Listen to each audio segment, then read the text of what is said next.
नमस्कार दोस्तों, आपका स्टडी लाइट यूट्यूब चैनल में एक बार फिर से स्वागत है। दोस्तों, हम कर रहे हैं आरएएस प्रीलिम्स 2023 की प्रिपरेशन, जिसमें हमारी चल रही है राजस्थान की पॉलिटी। हमारा पहला टॉपिक राज्यपाल यानी कि गवर्नर कंप्लीट हो गया है। ये हमारा दूसरा टॉपिक है मुख्यमंत्री इनकी चीफ मिनिस्टर। राजस्थान की पॉलिटी से 15 से लेके 18 क्वेश्चंस का वेटेज रहता है, जो कि आप यहाँ से इजीली कवर कर सकते हैं। तो शुरू करते हैं मुख्यमंत्री यानी कि चीफ मिनिस्टर। अगर बात करें मुख्यमंत्री की, तो ये सरकार का प्रमुख होता है। हमने जब राज्यपाल पढ़ा था तो उसमें ये देखा था कि जो राज्यपाल है वो संवैधानिक प्रमुख होता है। जिस प्रकार राष्ट्रपति केंद्र में संविधान का प्रमुख होता है, उसी प्रकार राज्यपाल राज्य के अंदर संविधान का प्रमुख होता है। और जिस प्रकार प्रधानमंत्री केंद्र के अंदर सरकार का प्रमुख होता है, उसी प्रकार मुख्यमंत्री राज्य के अंदर सरकार का प्रमुख होता है, यानी सरकार का मुखिया मुख्यमंत्री होता है। अगर मुख्यमंत्री की नियुक्ति की बात करें कि कौन इनको नियुक्त करता है मुख्यमंत्री को, तो ये राज्यपाल के द्वारा नियुक्त किया जाता है। अनुच्छेद 164 के क्लोज 1 के तहत राज्यपाल के द्वारा नियुक्त किया जाएगा। और राज्यपाल के द्वारा भी उस व्यक्ति को नियुक्त किया जाएगा जिसके पास बहुमत हो, यानी बहुमत प्राप्त दल के नेता को मुख्यमंत्री नियुक्त किया जाता है राज्यपाल के द्वारा। यदि किसी भी दल के पास यदि बहुमत नहीं है और यदि गठबंधन की स्थिति आती है, तो उस स्थिति में राज्यपाल के पास स्व विवेक की शक्ति होती है कि वो किस व्यक्ति को मुख्यमंत्री चुनना चाहता है। लेकिन उस व्यक्ति को मुख्यमंत्री चुनने के 6 महीने के अंदर अंदर उसको बहुमत सिद्ध करना होता है। राज्यपाल की नियुक्ति मुख्यमंत्री की नियुक्ति राज्यपाल द्वारा की जाती है। और मुख्यमंत्री की सिफारिश पर राज्यपाल द्वारा मंत्रिपरिषद की नियुक्ति की जाती है। यानी मंत्रिपरिषद के अंतर्गत जो भी विधानसभा के जो मेंबर होते हैं, उनमें से कुछ मंत्री चुने जाते हैं। तो उस मंत्रिपरिषद में कौन कौन होगा, उसकी जो लिस्ट है वो मुख्यमंत्री देता है, और उनकी जो नियुक्ति है वो राज्यपाल के द्वारा की जाती है। और इसका उल्लेख है अनुच्छेद 163 क्लोज 1 के अंदर। और इसका क्या काम होता है, ये मुख्यमंत्री को सहायता एवं सलाह देती है। अगर इसकी मुखिया की बात करें मंत्रिपरिषद के, तो वो मुख्यमंत्री होता है। मंत्रिपरिषद की जो संरचना या संगठन है, उसका उल्लेख अनुच्छेद 164 क्लोज 1A में दिया गया है। देखो दोस्तों, मूल संविधान के अंतर्गत जो मंत्रिपरिषद है, उसकी जो संरचना है या उसका जो आकार है, उसका उल्लेख नहीं है। लेकिन 91वें संविधान संशोधन, याद रखना है आपको, 91वें संविधान संशोधन 2003 के अंतर्गत इसकी जो अधिकतम और जो न्यूनतम सीमा है वो निश्चित कर दी गई। अगर अधिकतम सीमा की बात करें तो वो होगी 15%, यानी 15% से ज़्यादा नहीं हो सकती। वर्तमान में राजस्थान विधानसभा के अंतर्गत 200 मेंबर हैं। तो 200 मेंबर का यदि 15% आप निकालोगे, 15% निकालोगे तो वो होगा 30, यानी कि मंत्रिपरिषद में राजस्थान के अंतर्गत अधिकतम 30 मेंबर हो सकते हैं। 30 से अधिक मेंबर नहीं हो सकते मंत्रिपरिषद के अंतर्गत, ठीक है। अगर न्यूनतम की बात करें तो न्यूनतम 12 है। ध्यान रखना, अधिकतम के अंतर्गत 15% है और न्यूनतम के अंतर्गत संख्या है जो कि 12 है, यानी 12 से न्यूनतम नहीं हो सकते। इन 12 के अंतर्गत मुख्यमंत्री भी इंक्लूड है। कहने का मतलब है एक मुख्यमंत्री और 11 अन्य मंत्री, यह न्यूनतम सीमा है किसकी, मंत्रिपरिषद की। मैंने जैसे आपको बताया राजस्थान में अधिकतम मंत्री कितने हो सकते हैं, 30। अब देखो, मंत्रिपरिषद जो है वो सामूहिक रूप से, यानी एक ग्रुप के अंतर्गत, यानी कि जो 300 के 300 जो मंत्री होंगे मंत्रिपरिषद के अंतर्गत, वो सामूहिक रूप से उत्तरदायी होंगे विधानसभा के प्रति। लेकिन मंत्री व्यक्तिगत रूप से उत्तरदायी होंगे राज्यपाल के प्रति। यानी जैसे कि मुख्यमंत्री हैं तो वो व्यक्तिगत रूप से किसके प्रति उत्तरदायी होगा, राज्यपाल के प्रति। लेकिन ये पूरा जो मंत्रिपरिषद का जो ग्रुप है, वो पूरा ग्रुप विधानसभा के प्रति उत्तरदायी होगा, यानी कि रेस्पॉन्सिबल होगा। अब बात करते हैं दल बदल की। दल बदल यानी MLA, member of legislative assembly और मेंबर ऑफ लेजिस्लेटिव काउंसिल, इनके जो भी मेंबर होते हैं, इनके दल बदल की बात करें तो देखो दोस्तों, ये हमारे जो मूल संविधान है उसमें नहीं दिया गया था। लेकिन एक 52वां जो संविधान संशोधन है, उस संविधान संशोधन के अंतर्गत जो 10वीं अनुसूची है, भारत के संविधान की 10वीं जो अनुसूची है, उसके अंतर्गत ये प्रावधान किया गया, किसका, दल बदल का। ऐसा क्यों किया गया?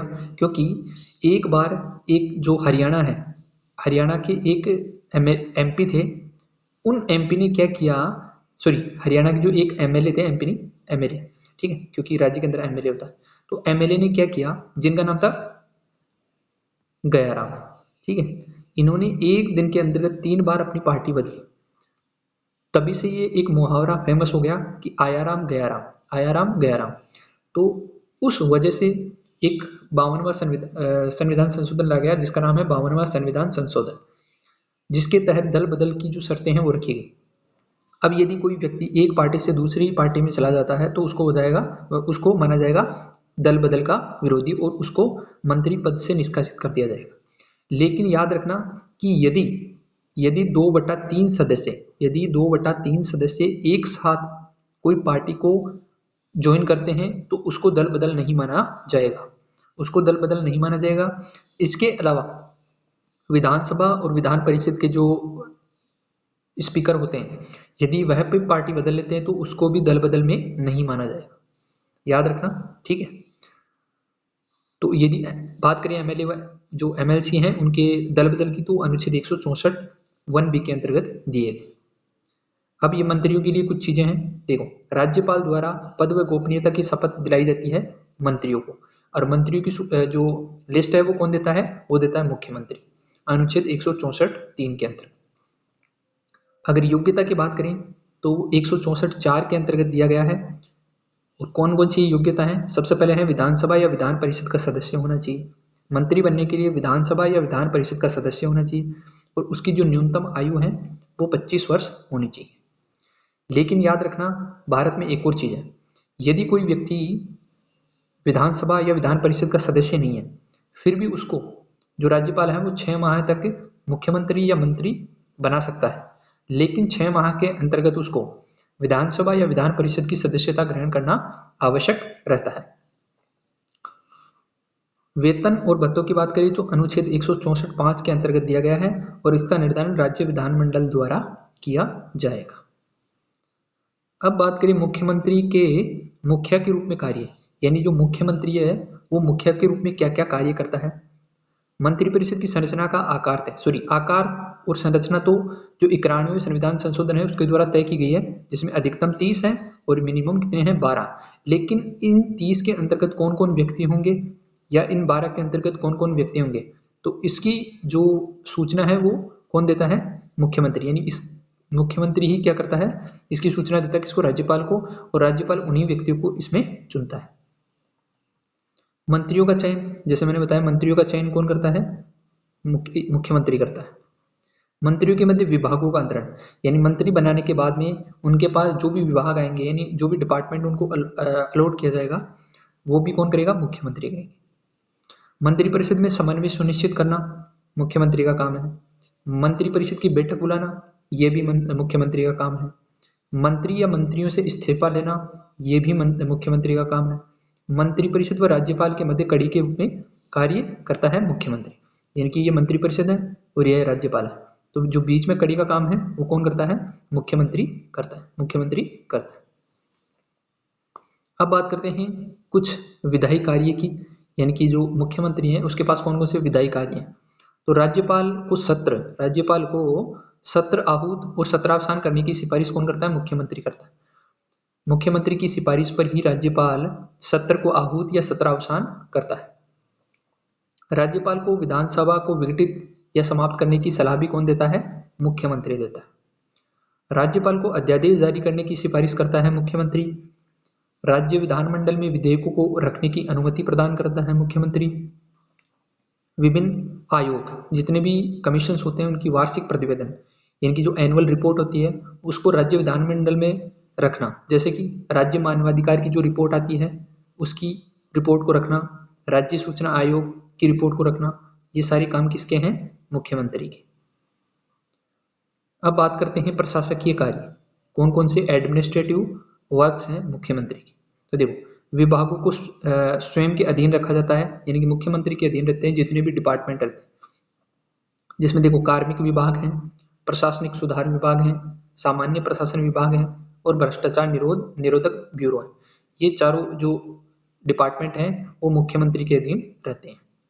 इसके अलावा अखिल भारतीय सेवाओं पर नियंत्रण, आप जानते हो कि 3 सेवाएं होती है, एक होता है IAS, एक होता है IPS और एक होता है IFS, Indian administrative service, Indian police service और इंडियन फॉरेस्ट सर्विस। तो ये जो तीनों सेवाएं हैं इनका जो नियंत्रण है वो मुख्यमंत्री के पास रहता है।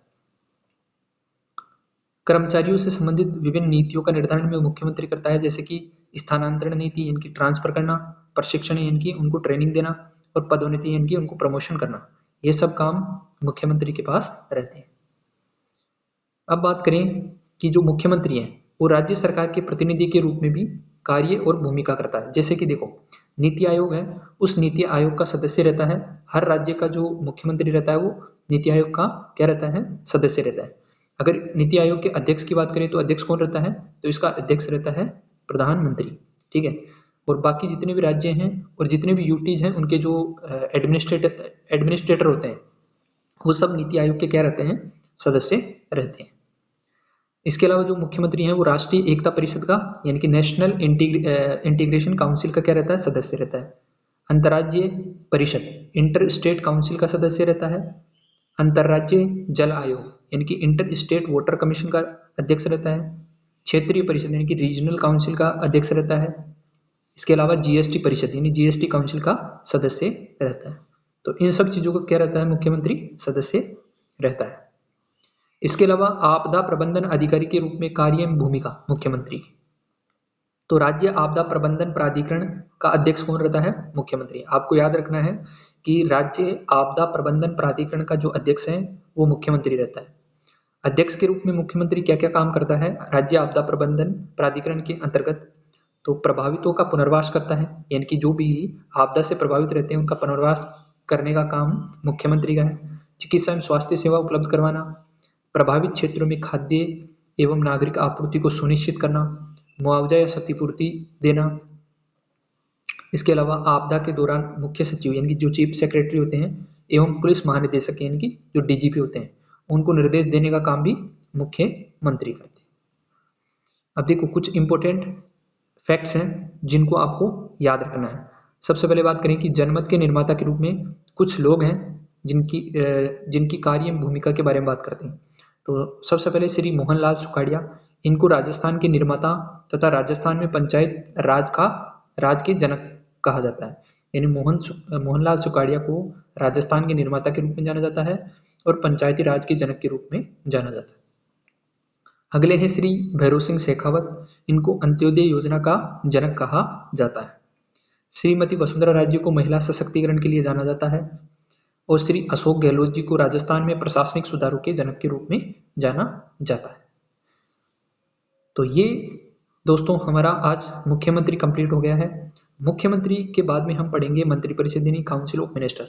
हम राजस्थान के रेस्पेक्ट में पढ़ेंगे मंत्रिपरिषद के बारे में। वैसे तो हमने बेसिक चीज़ें तो देख ली, इसके अलावा जो भी राजस्थान के रेस्पेक्ट में मंत्रिपरिषद यानी काउंसिल ऑफ मिनिस्टर क्या क्या है, क्या इसकी संरचना है, कौन कौन इसमें शामिल है, तो उनके बारे में बात करेंगे।